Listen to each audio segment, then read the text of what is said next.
Imagine this. You're standing in front of a colossal masterpiece. Its sheer size overwhelms you, stretching over 7 feet tall and nearly 13 feet wide. But it's not just the size that leaves you breathless. It's the chaos within. A world so bizarre, so surreal, that it feels almost like a waking dream.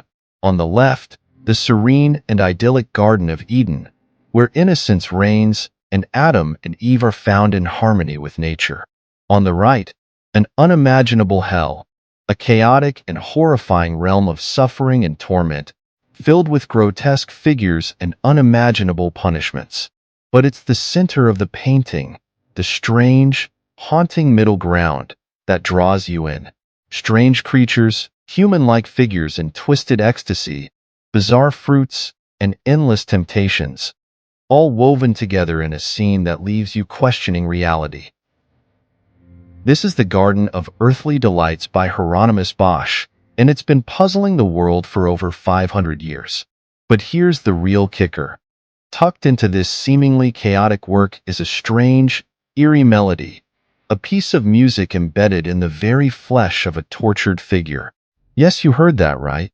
A hidden tune, brought to life by modern musicians. What could it mean? Join me as we unravel the mystery behind Bosch's masterpiece, a riddle that has baffled artists, historians, and dreamers for centuries. By the end, you'll see this painting not just as art, but as a living, breathing enigma, a secret waiting to be uncovered. So, let's get started.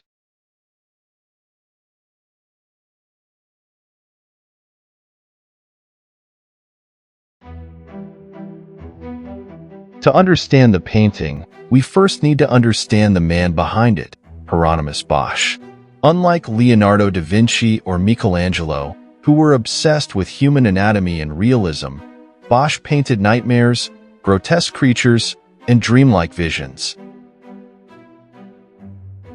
Born around 1450 in the Dutch city of Hertogenbosch, he came from a family of painters. But unlike his peers, he wasn't interested in grand historical or religious narratives. His works were filled with surreal imagery, symbols, and warnings about the dangers of sin and temptation. What makes Bosch even more mysterious is that he left behind no personal writings or explanations of his work. Everything we know about him comes from church records, commissions, and of course, his paintings. Despite his eerie and fantastical style, Bosch was highly respected in his time. He was commissioned by aristocrats and was even a member of a religious brotherhood. But was he a devout moralist or a hidden critic of the church? That's a question we may never answer. Hieronymus Bosch's The Garden of Earthly Delights is commonly referred to as a triptych, but this description requires some clarification. The artwork consists of 3 primary panels, the left, central, and right panels, which form the core of the triptych. However, when the panels are closed, revealing the outer sides, Bosch painted additional scenes, making the work technically a 4-panel piece. The outer panels, often called the exterior shutters, are painted by Bosch and are visible only when the triptych is closed. Thus, although the piece is most commonly known as a triptych, it is effectively a 4-part work, with the outer panels contributing additional layers of meaning and context. The transition between the open and closed states of the artwork offers viewers a dynamic, multifaceted narrative experience, with the outer shutters providing crucial insight into the broader themes of the piece. Exterior panels, the world before humanity. When closed, the triptych reveals a muted, monochromatic painting on its exterior panels. This grisaille depiction is believed to illustrate the 3rd day of creation, focusing on the formation of Earth. The scene presents a spherical world encapsulated within a translucent globe, set against a dark void. Sparse vegetation emerges from the landmasses, suggesting a nascent world awaiting the arrival of life.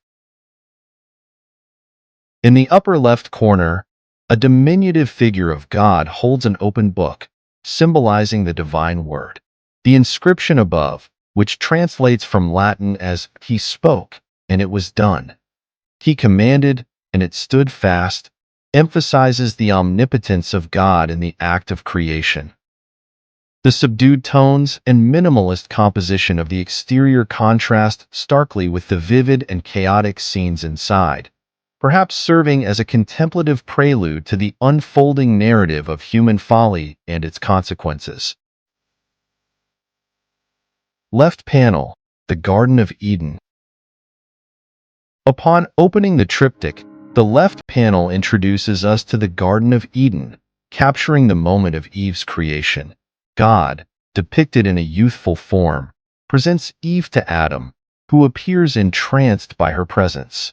The lush landscape is populated with a plethora of animals, both real and fantastical, coexisting in harmonious abundance.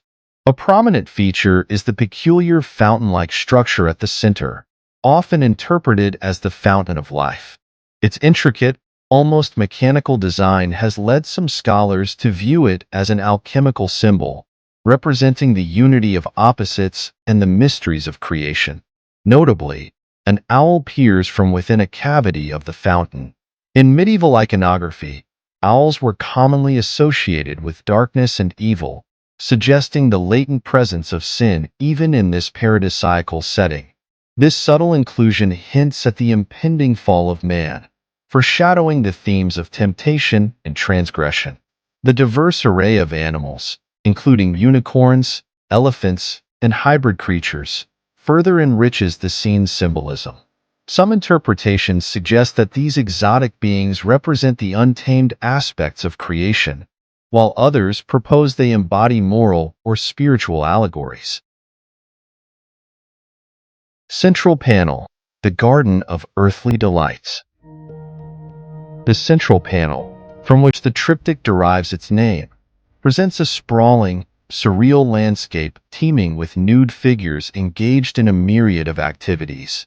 At first glance, the scene exudes an atmosphere of joyous revelry and unbridled freedom.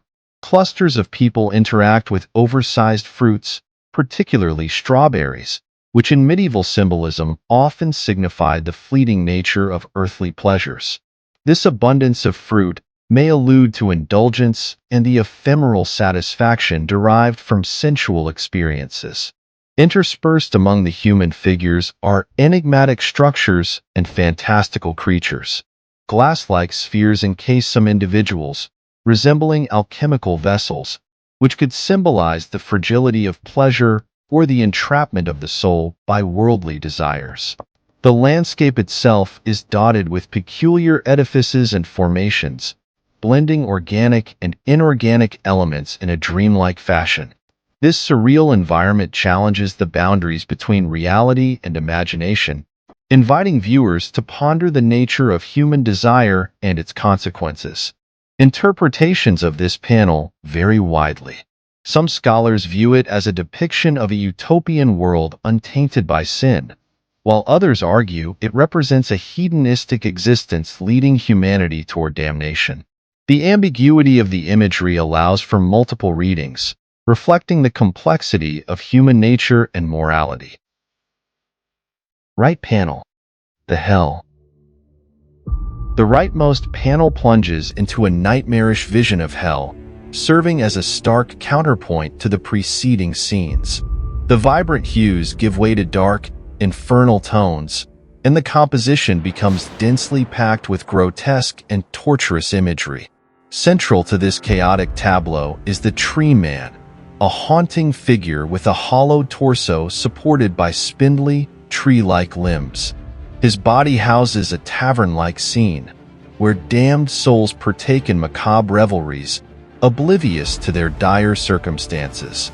Some art historians speculate that the Tree Man may be a self-referential element, possibly a self-portrait of Bosch, symbolizing the artist's contemplation of human sinfulness. Surrounding this figure are various depictions of punishment and Torment.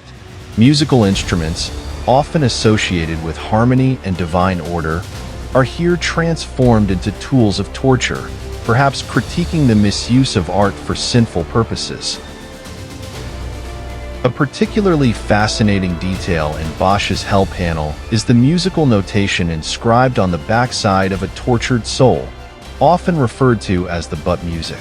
This unusual and unsettling feature has intrigued modern musicians who have transcribed and performed the melody, adding an auditory layer to Bosch's visual depiction of torment.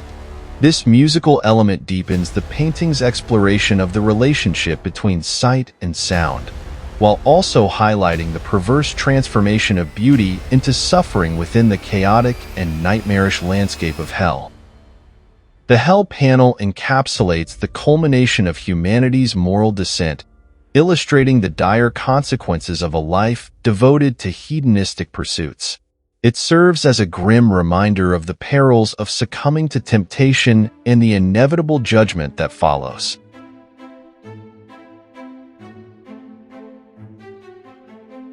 Hieronymus Bosch's The Garden of Earthly Delights remains a masterpiece of enigmatic storytelling and symbolic richness. Its intricate panels weave a complex narrative. Bosch's depiction of hell isn't a simple Christian warning, but a surreal, almost cinematic portrayal of punishment that matches the bizarre and dreamlike qualities of the entire triptych. It suggests that indulgence without moral restraint leads to a dehumanizing end, a place of suffering and grotesque transformation. As for the Garden of Earthly Delights, it has never been sold at auction. It remains housed in the Prado Museum in Madrid, where it continues to fascinate and bewilder viewers from around the world. So, after centuries of debate, what is Bosch really telling us? Is this painting a religious warning? A surreal fantasy? A coded message? The truth is, there is no single answer. Bosch's brilliance lies in the fact that his work is open to interpretation. Every detail invites new questions, new theories, and new discoveries. Perhaps the Garden of Earthly Delights isn't meant to be fully understood. Perhaps its true meaning is, like life itself, a mystery. If you enjoyed this video, don't forget to like and subscribe for more art analysis videos. Thanks for watching.